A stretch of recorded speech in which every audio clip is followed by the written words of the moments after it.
দোকান দিয়ে একটা বিড়ি কিনে আনি।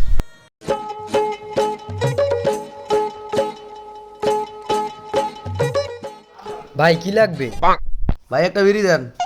ভাই বিড়ির দাম তো 10 টাকা। ভাই এদিকে ভাই কারিগর বিড়ি আছে? ভাই এক প্যাকেট দেন।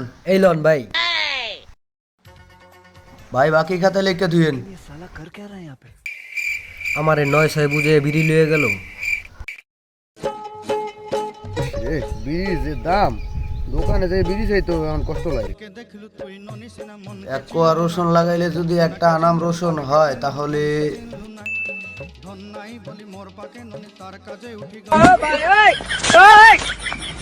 लेकिन ये साला कर क्या रहे हैं आप? ও ভাই বর্দুমের বেলা খেতে কি করেন? আর কইেন না ভাই, যে বিলে বিড়ির দাম বাড়তে আছে এখন বিড়ি লাগাইতে হইছে।